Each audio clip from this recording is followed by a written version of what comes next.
নমস্কার বন্ধু। আশা করি তোমরা সবাই ভালো আছো। এখন দেশে একটা খুব মারাত্মক ব্যাধি এসেছে বা রোগ এসেছে, করোনা ভাইরাস। তো সেটা থেকে বাঁচতে আমাদেরকে সবাইকে বাড়িতে থাকতে হবে এবং বাড়িতে থেকে আমাদের নিজেদের প্রস্তুতিটা কিন্তু চালিয়ে যেতে হবে। তো সেই প্রস্তুতির কথা মাথায় রেখে আজকে আমরা একটা খুব গুরুত্বপূর্ণ বিষয় নিয়ে আলোচনা করব, ইংলিশ। তো ইংরেজি যে হচ্ছে পরীক্ষা, যে কোনো চাকরির পরীক্ষার ক্ষেত্রে কিন্তু ইংরেজি খুব ইম্পর্ট্যান্ট, আমরা সবাই জানি। এবং আমাদের মধ্যে একটা ভয় কাজ করে, সেটা কিন্তু আমাদের মাথা থেকে ঘুচাতে হবে যে ইংরেজি ভয়টা করলে চলবে না, কারণ ইংরেজিটা খুব ইজি ব্যাপার একটা। তো ইংরেজিতে নিজেকে স্ট্রং করতে গেলে প্রথমে যেটা আমি মনে করি, যেটা আমাদের সবাইকে কিন্তু ভোকেবটা স্ট্রং করতে হবে, অর্থাৎ ওয়ার্ড পাওয়ারটা নিজের মধ্যে অনেকটা গেইন করতে হবে। যত বেশি আমি ইংরেজি ওয়ার্ড স্টক থাকবে, তত বেশি আমি ইংরেজিতে সাবলীল হব। তো যাই হোক, আজকে শুরু করা যাক। টেন্স। টেন্সটা কিন্তু আমাদের ইংরেজি গ্রামারের ক্ষেত্রে খুব ইম্পর্ট্যান্ট একটা ম্যাটার, একটা টপিক, যেটা আমাদেরকে জানতেই হবে। ইংলিশ ক্র্যাক করতে গেলে, যে কোনো এক্সাম ক্র্যাক করতে গেলে টেন্স জানতে হবে, কারণ টেন্সের উপর ডিপেন্ড করে ইংলিশের অন্যান্য সমস্ত টপিক কিন্তু নির্ভর করে। তাই শুরু করছি আজকের এই টেন্সের যে ক্লাস, যতটা আমি জানি বা আমি যতটা কালেক্ট করতে পেরেছি। তো প্রথমেই আছে টাইম অ্যান্ড টেন্স। টাইমের সঙ্গে টেন্সটা কিন্তু ওতপ্রোতভাবে জড়িত। তো যদি আমি ডেফিনেশনটার দিকে যাই, তাহলে ডেফিনেশনটা হচ্ছে, দেখো আমি জুম করে দেখানোর চেষ্টা করছি, কি the tense denotes the time of A verb. অর্থাৎ ভার্বের সময়কে বলা হয় টেন্স, মানে একটা ভার্ব কোন কোন সময়ে হচ্ছে সেইটার উপর ডিপেন্ড করে টেন্সটা। যেমন ধরো, যদি আমি কোনো কাজ করি, সেই কাজটা আমি তিনটে অবস্থার মধ্যে দিয়ে করবো। যেমন হয় কাজটা আমি এখন করছি, বা কাজটা আমি কালকে করেছিলাম, বা কাজটা আমি করব। তো তাহলে এই থেকে বোঝা যাচ্ছে যে টেন্সটা মোটামুটি তিন প্রকারের হয়, যেটা হচ্ছে যে present time of an action, past time of an action, future time of an action. এক্সাম্পলগুলোতে লক্ষ্য করো যে হি গোজ টু স্কুল, এটাতে প্রেজেন্ট টাইম ডিনোটস করছে। হি ওয়েন্ট টু স্কুল, এটাতে পাস্ট টাইম ডিনোট করছে। আর he will go to school, এটাতে ফিউচার টাইম ডিনোটস করছে। দেখো, টাইম অফ অ্যান অ্যাকশন চলে গেল, যে কাজগুলো আমি কেমন কাজ সেগুলো হয়ে গেল। এবার এই কাজগুলোর কী অবস্থাতে করি, মানে কাজগুলোর নেচারটা কী। তো সেই হিসাবে টেন্সের আরও চার ভাগে, টেন্সের বাকি ভাগগুলোকে করা হয় কাজটার নেচারটা দেখে, ভার্বটার নেচারটা দেখে। যেমন ধরো স্টেট অফ অ্যান অ্যাকশন, যেমন ধরো যদি ইনডিফিনাইট বলি, তার মানে হচ্ছে হ্যাবিচুয়াল ট্রুথ। কন্টিনিউয়াস যদি বলি, প্রোগ্রেসিভ হচ্ছে সেটা। পারফেক্ট মানে হচ্ছে preceding function, and perfect continuous মানে হচ্ছে টাইম এক্সপ্রেশন। ওকে, নেক্সট, এইখানে টাইম এক্সপ্রেশনটা খুব ইম্পর্ট্যান্ট, যে সময়টাকে আমাকে জানতে হবে। সময় বলতে কী বোঝায় না, পয়েন্ট অফ টাইম মানে সার্টেন একটা time, like 1947। Period of time মানে একটা টাইম থেকে আরেকটা টাইম পর্যন্ত, লাইক ধরো 1932 টু 1950। আর একটা হচ্ছে এক্সপ্রেশন অফ টাইম, উইন্টার 1947। তো এইখান থেকে আমরা বুঝতে পারলাম টেন্স তিন প্রকার: the present tense, the past tense, the future tense. আরেকটা তোমাদের নলেজের জন্য বলে দিচ্ছি, যে the word tense comes from the Latin word tempus. Tempus থেকে এসেছে টেন্স কথাটি, যার মানে হচ্ছে time. Tempus, that is time. Okay, এরপরে নেক্সট পেজে যাচ্ছি। টেন্সের এই প্রত্যেকটাকে আবার চারটি ভাগে করে ভাগ করা যায়, চার ভাগ করে। স্টেট অফ অ্যান অ্যাকশনটাকে দেখে, যেমন ধরো present indefinite, present continuous, present perfect continuous, past indefinite, past continuous, past perfect continuous. আবার ধরো ফিউচারে যদি যাই, যে future indefinite, future continuous, future perfect continuous. এবারে দেখো যে past perfect, future continuous, future perfect continuous, এগুলো অতটা কাজে লাগে না। তো আমি আশাই করে নিচ্ছি যে সবাই, আমরা যে স্টেজে এখন আছি সেখানে আমরা মোটামুটি সবাইকার টেন্সটা জানা আছে। তবুও যতটা পাচ্ছি আমি তোমাদেরকে আরও ম্যাটারটা ইজি করার জন্য টেন্সটা ক্লিয়ার করার চেষ্টা করছি। ধরো এইখানে দেখো, কিন্তু টেন্স জানতে গেলে কতগুলো বিষয় আমাদেরকে খুব ইম্পর্টেন্ট জিনিস, যেগুলো জানতে হবে। ধরো অ্যালফাবেট, যেগুলো খুব ইম্পর্টেন্ট। অ্যালফাবেট মানে কী বললাম তোমরা সবাই জানো, তাও আরেকবার বলে দিচ্ছি, যে এ থেকে জেড পর্যন্ত মোট 26টি লেটার যে আছে ইংরেজি বর্ণমালা, তাকে বলা হয় অ্যালফাবেট। এবার এই অ্যালফাবেটগুলোকে যখন আমরা কানে শুনছি, তখন সেটা হয়ে গেল ভাই সাউন্ড। আবার সেই সাউন্ডটাকে যখন আমি লিখছি, তার মানে the written form of a sound, তখন সেটা হয়ে গেল লেটার। হ্যাঁ, মানে বর্ণ। এবার এই বর্ণগুলোকে যখন পাশাপাশি, আমি একটু ফার্স্ট বলছি, এটা সবাই তোমরা জানো, যে বর্ণগুলোকে যখন পাশাপাশি বসানো হয়, দ্যাট মিন্স কি a group of letter having sense, তখন তাকে বলা হয় ওয়ার্ড। আর এক পরবর্তী ক্ষেত্রে যাচ্ছে সেন্টেন্স মানে হচ্ছে না a group of word that having a sense, a group of word having a sense তখন তাকে বলা হয় সেন্টেন্স, মানে একগুচ্ছ শব্দ যার একটা নির্দিষ্ট অর্থ আছে তাকে বলা হয় সেন্টেন্স। এরপরের ম্যাটারটা হচ্ছে পার্ট অফ স্পিচ। তো পার্ট অফ স্পিচও আমরা জানি, ধরো noun, pronoun, verb, adjective, adverb, preposition, conjunction, interjection. কিন্তু টেন্সের ক্ষেত্রে যেটা আমার খুব ইম্পর্টেন্ট সেটা হচ্ছে ভার্ব। ভার্ব আসলে তো টেন্সটা হচ্ছে ভার্বেরই টাইমিং, তাই ভার্বটা আমাদের খুব ভালোভাবে জানতে হবে। এরপর আছে সাবজেক্ট, ভার্বের ফর্ম আছে, 3টে ভার্বের ফর্ম আছে, V1, V2, V3 এগুলো আছে, ভোকাবুলারি আছে, পার্সন আছে। এখন প্রশ্ন হতে পারে যে টেন্সটা জানতে গেলে আমি কি হেল্প পাবো, টেন্স জেনে আমার কী লাভ আছে? না, টেন্স জানতে গেলে তুমি ন্যারেশন করতে পারবে, তুমি রিপোর্টিং করতে পারবে, তোমার রাইটিং পাওয়ারটা অনেকটা ডেভেলপ করবে, এবং মোস্ট ইম্পর্ট্যান্ট থিংস কি tense can wipe out the fear of English from your mind easily. And I am damn sure about that. If you go through the tense properly, English will become very clear to you. তো guys next পেজে যাচ্ছি। Next পেজে যেটা আছে ধরো subject, হ্যাঁ, এগুলো কিন্তু কপিতে তোমরা অবশ্যই লিখে নাও। যদি কপি নেই তো পেন অ্যান্ড পেপার নিয়ে বসে যাও, পেন অ্যান্ড কপি নিয়ে বসে যাও, কারণ একটা কথা মনে রাখবে যে pen is mightier than sword. তো সাবজেক্ট কাকে বলা হয়? না, in a sentence about whom is said, একটা বাক্যে যার নিয়ে বলা হয় তাকে সেন্টেন্স বলা হয়। ধরো আমি এখানে একটা এক্সাম্পল লিখেছি, Ram is a boy, red পয়েন্টে আমার সার্কেল করা আছে, সেটা কি হচ্ছে না, সাবজেক্টটা হচ্ছে রাম। কিন্তু এইখানে তোমাদের সুবিধার্থে কতগুলো বক্সে আমি কতগুলো সাবজেক্ট লিখে দিয়েছি, যাতে তোমরা পরবর্তী ক্ষেত্রে যখন টেন্সের স্ট্রাকচারটা জানবে তখন তোমরা এখান থেকে ইজিলি পিক করতে পারবে, লাইক আই, ই, he, she, they, his, we, it, you and any person, এগুলো সাবজেক্ট হতে পারে।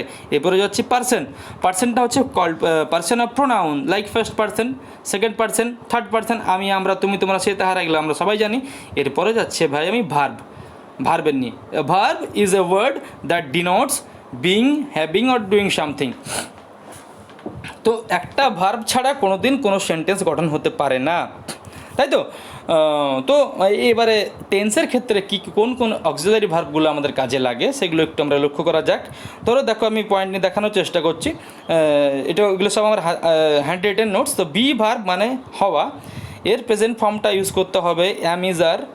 পাস্ট ফর্মটাও ইউজ করতে হবে, সেটা হচ্ছে ওয়াজ আর ওয়্যার। তাছাড়া দেখো হ্যাভ ভার্ব আছে, আই হ্যাভ হয়, হি হ্যাজ হয়। প্রেজেন্ট পারফেক্টের ক্ষেত্রে বা যে কোনো পারফেক্টের ক্ষেত্রে আমরা হ্যাভ অবশ্যই ইউজ করব, শুধুমাত্র পাঁচটা বাদ দিয়ে। এরপরে আইএনজি ইউজ করব আমরা কন্টিনিউয়াসের ক্ষেত্রে, আইএনজি ইউজ করব। বিনের ইউজ করব কোথায়? না, যে কোনো পারফেক্টের ক্ষেত্রে, পারফেক্ট কন্টিনিউয়াসের ক্ষেত্রে বিন ইউজ করব। হ্যাড মানে শুধু পাস্ট টেন্স, শ্যাল উইল মানে শুধুমাত্র ফিউচার, আর বি এর ইউজ ফিউচার কন্টিনিউয়াস টেন্সের ক্ষেত্রে হবে।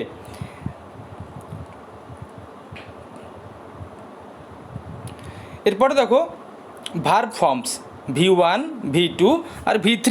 তো V1 মানে হচ্ছে প্রেজেন্ট ফর্ম বা বেস ভার্ব, V2 মানে পাস্ট ফর্ম, আর V3 মানে হচ্ছে পাস্ট পার্টিসিপল, যেটা ভয়েস চেঞ্জ আর পারফেক্টের ক্ষেত্রে হয়।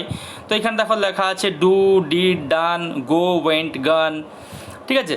তো এগুলো তোমরা ক্লাস 6 বা 7 বই থেকে কালেক্ট করতে পারবে। এগুলো কিন্তু খুব ইম্পর্ট্যান্ট জিনিস, এগুলো ছাড়া টেন্স হবে না, এগুলো তোমাদের জানতে হবে। এবং পরবর্তী ক্লাস যদি আমি করাই তাহলে এগুলো বলে দেবো আমি যে এগুলো কীভাবে ফর্ম করতে হয়। এরপরে যাচ্ছি আমি স্ট্রাকচার অফ এ টেন্স। তো প্রথমেই চলে যাই প্রেজেন্ট ইনডিফিনাইট। এর আগে একটা কথা আমি বলে দিই, বাংলাতে যদি আমি তেছি, তেছিলাম, তেছি, করলাম, করব, এগুলো করি তাহলে এগুলো তোমাদের মাথায় বুঝতে পারবে না। তাই জন্য বলছি আমার ইংলিশ গ্রামারে শুধুমাত্র স্ট্রাকচারটার উপর ডিপেন্ড করছি আমি, যাতে আমি টেন্সটা দেখলেই আমি টেন্সটাকে বুঝতে পারবো। ঠিক আছে? আমি এখানে কিন্তু অবজেক্টটা দিচ্ছি না, শুধুমাত্র টেন্সের মেন গঠনটা আমি বলছি। অবজেক্ট যে কোনো কিছু ইউজ করা যেতে পারে। তো present indefinite denotes an action of present time or habitual truth, মানে বর্তমানে কোনো সময় বা অভ্যাসগত কাজ বা চিরন্তন সত্য যখন বোঝানো হয় তখন সেটা বলা হচ্ছে প্রেজেন্ট ইনডিফিনাইট টেন্স। এর ফর্মুলাটা হচ্ছে সাবজেক্ট প্লাস V1। ধরো আমি সাবজেক্ট, আমি একবার লিস্টে চলে যাও, লিস্টে দেখো, লিস্টে দেওয়া সাবজেক্ট, তো এখান থেকে আমি একটা সাবজেক্ট পিক করলাম আই। এবার V1 যেখানে রিড দেওয়া আছে, একটা V1 পিক করলাম, হয়ে গেল রিড। তাহলে কী হয়ে গেল আমার সেন্টেন্সটা, আই রিড, ক্লিয়ার হয়ে গেল। তাহলে প্রেজেন্ট টেন্স তৈরি করার কোনো ব্যাপার না, একটা যে কোনো সাবজেক্ট নেব, একটা V1 নেব, হয়ে যাবে। এগুলোকে যখন ইন্টারোগেটিভ করব তখন কিছু না, শুধু ওই বি ভার্বগুলোকে আগে দিয়ে দিতে হবে। যেমন do I read, do you take tea, are you in the room. ইম্পারেটিভের ক্ষেত্রে একটু আছে যে ইম্পারেটিভ টেন্সের ক্ষেত্রে সাবজেক্টটা তো ভাই উজ্জ্ব থাকে, তাই জন্যে সবসময় আগে ডিও লাগিয়ে দিতে হয়। যেমন ডু ইট নাও, গো দেয়ার, ঠিক আছে, মানে সাবজেক্ট উজ্জ্ব থাকে, সাবজেক্ট কোনো দেওয়া থাকে না, যেমন do it now, go there, open the door. হ্যাঁ, এবারে বাংলায় যদি যাই তো বাংলায় যাই হবে, করি হবে, থাকবে হবে, এগুলো। এবারে চলে যাচ্ছে আমি প্রেজেন্ট কন্টিনিউয়াস। তাহলে প্রেজেন্ট ইনডিফিনাইটটা বোঝা গেছে আশা করব। Subject plus V1, I read, I go, I do, এগুলো হচ্ছে প্রেজেন্ট ইনডিফিনাইট। অনেকগুলো আছে, 12টা আছে বলতে হবে, একটু ফার্স্ট হচ্ছে present continuous denotes an action that is going on at present, অর্থাৎ কোনো কাজ চলছে এমন। এর ফর্মুলাতে চলে আসি আমি, সাবজেক্ট প্লাস বি ভার্ব এর প্রেজেন্ট ফর্ম প্লাস V1 বা মেন ভার্ব প্লাস আইএনজি। সাবজেক্টের জায়গা থেকে একটা সাবজেক্ট পিক করো, বি ভার্বের কাছে এম ইজারের মধ্যে যে কোনো একটা নাও, V1 দেওয়া আছে বা নিজের থেকে কোনো V1 নিয়ে নাও, প্লাস তার সঙ্গে আইএনজি যোগ করে দাও। তাহলে কী হয়ে গেল, আই সাবজেক্ট, এম হচ্ছে বি ভার্ব, রিডটা হচ্ছে মেন ভার্ব, তার সঙ্গে আইএনজি দিয়ে দিলে হয়ে গেল আই এম রিডিং। তাহলে এটা চলে গেল আমার কি, প্রেজেন্ট কন্টিনিউয়াস টেন্স। এরকম অনেক এক্সাম্পল করা যেতে পারে, we are playing, we are, I am reading. ঠিক আছে, এবারে এগুলোকে যদি ইন্টারোগেটিভ করি তাহলে টু বি ভার্বটাকে সাবজেক্টের পূর্বে বসাতে হয়। Are the gifts, are the girls singing, গার্লসগুলো কি গান গাইতেছে, এটা গেল আমার প্রেজেন্ট কন্টিনিউয়াস টেন্স। বোঝা গেছে, সাবজেক্ট প্লাস বি ভার্ব, বারবার বলছি এই গঠনটার উপর ধ্যান দাও, subject plus be verb plus V1 plus ING. Move into next tense is present perfect tense. The definition of present perfect tense is present perfect denotes when the work has been done its effect last. কাজটি করা হয়েছে কিন্তু এর ফলটা আমরা এখনও পাচ্ছি। ওকে, চলে যাচ্ছে আমি ফর্মুলাতে, subject plus have plus has plus V3 আগেই বলা আছে, দেখো V3 মানে ভি লাস্টের ফর্মটা। তো সাবজেক্ট একটা নিতে হবে আমাকে, যেমন ধরো আমি আই নিলাম, আয়ের পরে সবসময় কী হয়, হ্যাভ হয়, আই হ্যাভ প্লাস রিডের V3 রিড, তাহলে আই হ্যাভ রিড। ইন্টারোগেটিভ এখানে কি হয়ে গেল, হ্যাজ আর হ্যাভটা আগে বসে যাবে, have you done the sum. Example আমি আরেকটা দিচ্ছি, আই হ্যাভ রিড, তাহলে আইটা সাবজেক্ট হয়ে গেল, পিক করলাম সাবজেক্ট, হ্যাভটা হ্যাভ ভার্ব হয়ে গেল, আর রিডটা V3 হয়ে গেল। তাহলে বাংলায় যদি বলি I have done the work, আমি কাজটি করিয়াছি, বাংলাতে যদি তেছি, তেছো, তেছে থাকে তাহলে তোমরা বুঝে যাবে যেটা হয়ে গেল আমার present perfect tense. Okay, moving into next, present perfect continuous খুব একটা ব্যবহার হয় না, তবু বলছি কি denotes an action which began at some time in the first and still continue, যেটা অতীত কিছুক্ষণ আগে হয়েছে কিন্তু এখনও চলছে। যেমন, কিন্তু গল্পটা হচ্ছে আবার যদি হাইলাইট করা আছে যে subject plus has plus have plus been plus V1 plus ING. তাহলে মনে রাখবে আইএনজি থাকলে সেটা কন্টিনিউয়াস হয়ই হয়, আর যদি বিন থাকে সেটা পারফেক্ট কন্টিনিউয়াস হবেই, সেটা প্রেজেন্টেরও হতে পারে, ফিউচারেরও হতে পারে বা পাস্টেরও হতে পারে। তো সাবজেক্ট নিলাম আমি আই, হ্যাজ হ্যাভের জায়গায় হ্যাভ নিলাম, বিনটাকে বসালাম সূত্র অনুসারে বা ফর্মুলা অনুসারে, V1 দিলাম, রিড প্লাস আইএনজি। গল্পটা কী দাঁড়ালো, আই হ্যাভ বিন রিডিং। এবার এখানে তুমি আদার্স দিতে পারো, আদার্সটা যেমন we have been living here for 5 years, আমরা 5 বছর যাবত এখানে বাস করতেছি। ঠিক আছে, তাহলে প্রেজেন্ট টেন্সের সবগুলো হয়ে গেল। এরপরে আমরা যেটা যাব সেটা হচ্ছে পাস্টের ক্ষেত্রে যাব। প্রেজেন্টটা হয়ে গেছে আশা করি, যদি তোমাদের বুঝতে অসুবিধা হয় একবার পজ করে নিয়ে আবার প্রথম থেকে দেখে নিও। হাতে সময় আমার খুব কম আছে, কারণ এই ভিডিওটা যতবারই সংক্ষেপে বানানোর চেষ্টা করেছি। পাস্ট ইনডিফিনাইট টেন্স, ঠিক আছে, পাস্টেরও ভাগ আছে, ফিউচারেরও ভাগ আছে। Past indefinite tense denotes an action completed in the first or past habits. পাস্টে কোনো কাজ শেষ করা হয়েছে বা কোনো হ্যাবিটকে শেষ করেছে, পাস্টে কোনো আমার হ্যাবিট ছিল, সেই সমস্ত ক্ষেত্রে আমাদের পাস্ট ইনডিফিনাইট টেন্স ইউজ করা হয়। আবার বলি যে এইখানে আমাকে ফর্মুলাটা বাস করতে হবে। ফর্মুলাটা কী হচ্ছে, সাবজেক্ট প্লাস V2, সাবজেক্ট নিলাম আই, V2টাও এখানে রিড, চলো যেহেতু আমি রিড নিয়েছি, রিড নিয়েই আলোচনা করছি, তাই V2 রিড হবে, রিড নিলাম, তাহলে হয়ে গেল আই রিড। বাংলাতে ল যদি থাকে তখন সেটা পাস্ট ইনডিফিনাইট হয়। এবারে ধরো একটা এখানে কোশ্চেন বা ইম্পর্টেন্ট জিনিস যেগুলো তোমাদের কাজে লাগবে, যে অতীতকালের অভ্যাস বোঝালে উড বা ইউজ টু হয়। যদি তোমার অতীতকালে কোনো অভ্যাস থেকে থাকে তাহলে, যেমন তোমার হাঁটার অভ্যাস ছিল, তো যেমন এক্সাম্পলটা লক্ষ্য করো কি Mini would work every morning. তাছাড়া আমি যদি ট্রাভেল করার আমার ইচ্ছে ছিল, যেমন I use to travel every summer, প্রত্যেকটা গ্রীষ্মে আমার ভ্রমণের অভ্যেস ছিল। এটাকেই যখন আমি এবার ইন্টারোগেটিভ করব, দেখো বন্ধু, যে ওয়াজ, ওয়্যার, হ্যাড, কুড বা ডিড সাবজেক্টে পূর্ব বসে, তাহলে কি হয়ে যাবে? Was he ill, did you go there, I did the work. আমি এবার এক্সাম্পল কী হচ্ছে? আই ডিড দ্য ওয়ার্ক, আমি কাজটি করেছিলাম। তাহলে কী হলো গঠনটা? Subject plus V two, I read, I did, ঠিক আছে? আই ওয়েন্ট, এগুলো সব হয়ে গেল আমার past indefinite tense. Next present এখানে প্রেজেন্ট কন্টিনিউয়াস লেখা আছে, কিন্তু এখানে হবে তোমার পাস্ট কন্টিনিউয়াস, একটু তার জন্য সরি, ভুল লিখে নিয়েছি আমি, ওটা পাস্ট কন্টিনিউয়াস হবে।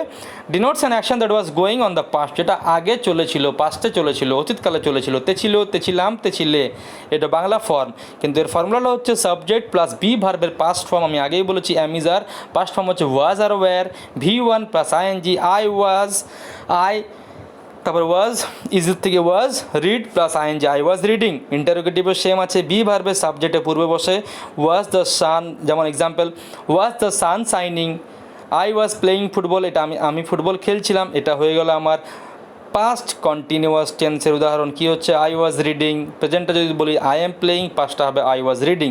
নেক্সট চলে যাচ্ছে পাস্ট পারফেক্ট, খুব ইম্পর্ট্যান্ট, একবার ভালো করে দেখো। দুটো পাস্টের কথা বলা হচ্ছে, দুটো ঘটনা অতীতকালে একসঙ্গে হয়, যে ঘটনাটা আগে হয় তাকে আমরা আগে use to denotes the former action between, অতীতে শেষ হয়েছিল দুটি কাজের মধ্যে, যেটি আগে হয়েছিল। হ্যাঁ, অতীতকালে use to denotes the former actions between two completed actions of the first, অতীতে শেষ হয়েছিল দুটি বাক্যের মধ্যে, যেটি আগে শেষ হয়েছিল তাকে বলা হয় পাস্ট পারফেক্ট। মানে এখানে দুটো পাস্ট টেন্স হয়। যেমন এই এক্সাম্পলটা আমরা খুব পরিচিত, ছোটো থেকে আমরা শুনেছি, ডাক্তার আসিবার পূর্বে রোগীটি মারা গেল, দ্য পেশেন্ট হ্যাড ডায়েড। এখানে তোমরা শুধুমাত্র লক্ষ্য করবে দ্য পেশেন্ট হ্যাড ডায়েড, ওটা হয়ে গেল আমার past perfect. Before the doctor came, the doctor came, এটা হয়ে গেল আমার পাস্ট ইনডিফিনাইট। ঠিক আছে, এর ফর্মুলাটা যদি আমি যাই না, subject plus had plus V3, তাহলে হ্যাড মানেই তুমি ধরে নেবে যে এটা আমার পাস্ট টেন্সই হবে, সেটা যে হয় পাস্ট পারফেক্ট হবে, নাহলে পাস্ট পারফেক্ট কন্টিনিউয়াস হবে। ঠিক আছে, তাহলে হ্যাড দেওয়া, তাহলে আই, সাবজেক্ট নিলাম আমি আই হ্যাড দিয়ে দিলাম, তারপর রিড দিয়ে দিলাম V3, হয়ে গেল আমার পাস্ট পারফেক্ট টেন্স। বোঝা গেছে? এরপরে হচ্ছে past perfect continuous tense, use for an action that began before certain point of time in the past and continue up to the time. তো আগে শুরু হয়েছিল এরকম ঘটনা, সেটা এখনও চলে যাচ্ছে। যেমন সাবজেক্ট, এর কিন্তু গঠনটা ইম্পর্টেন্ট। দেখো, subject plus had plus been plus V1 plus ING, V1 মানে মেন ভার্ব বলেছি, সাবজেক্ট নিলাম আই, হ্যাড দিলাম, বিন দিয়ে দিলাম, দেখো reading, I had been reading, I had plus been plus read plus ING. Example কী হয়ে গেল? I had been reading. যেমন আরেকটা দিলাম এখানে, mister Roy had been living there, mister Roy এখানে অনেক দিন ধরে বাস করছে। তাহলে we had been playing before the train started, ট্রেনটি ছাড়ার পূর্বে আমরা খেলা করছিলাম, এটা গেল বাংলাতে। তাহলে আমার পাস্ট টেন্সটাও ক্লিয়ার হয়ে গেলো। বারবার বলছি, আমি হাইলাইট করে যেগুলো দিয়েছি, যখন তোমরা পিডিএফটা পাবে, হাইলাইট করা যেগুলো আছে ফর্মুলাগুলো, সেগুলোকে শুধুমাত্র ফলো করবে, তোমাদের কাছে টেন্সটা ইজিলি ক্লিয়ার হয়ে যাবে। তুমি যে কোনো সেন্টেন্সকে দেখে আইডেন্টিফাই করতে পারবে যেটা আমার কোন টেন্স। ওকে, নেক্সট চলে যাচ্ছে আমি future indefinite tense. When an action will be done in the future, কোনো কাজ ফিউচারে যখন ঘটে তখন সেটাকে বলা হয় ফিউচার ইনডিফিনাইট। ফিউচার টেন্স চেনার সহজ উপায়, যদি শ্যাল উইল থাকে, শ্যাল উইল ছাড়া কোনো ফিউচার টেন্স হবে না, শ্যাল উইল ছাড়া কোনো ফিউচার টেন্স হবে না। কিন্তু মনে রাখবে, শ্যাল উইলের ব্যবহারটা দিয়ে দিয়েছে এখানে ছোট্ট করে, first person shall I we, second person shall you, third পারসনের ক্ষেত্রে আমার উইল ব্যবহার করি, আই শ্যাল গো। কিন্তু যদি দৃঢ় সংকল্প বোঝাই তখন কিন্তু আমি আই উইল গো। দেখো, এটা ইম্পর্টেন্ট, এগুলো ছোটো ছোটো জিনিস, এগুলো কমন এররের ক্ষেত্রে কাজে লাগবে। আই উইল গো, দৃঢ় সংকল্প বোঝালে আই উইল গো হবে। এটাকেই যখন আমি ইন্টারোগেটিভ করব তখন সেটা শ্যাল উইল বসে সাবজেক্টের আগে, shall I do my work.